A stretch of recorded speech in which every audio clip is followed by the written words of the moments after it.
सिंध सरकार सूबे जे हारियुनि ऐं आबादगारनि खे गर्मीअ में वाध सबबि एहतियाती तदबीरुनि ते अमल करण जो मशवरो ॾिनो आहे। सूबाई सलाहकार मंज़ूर वसाण ज़राअत खाते जे सभिनी ज़िलई आफ़ीसरनि खे गर्मीअ में वाध सबबि हारियुनि लाइ कैंपस क़ाइमु करण जी हिदायत कई आहे।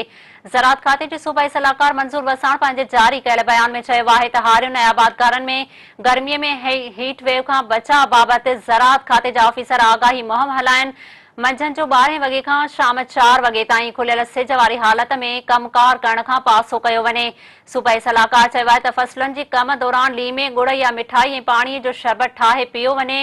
हारी मथे खे कपिड़े सां ढके पोइ कमकार कनि ऐं पीअण जो पाणी वधि खां वधि इस्तेमाल कनि।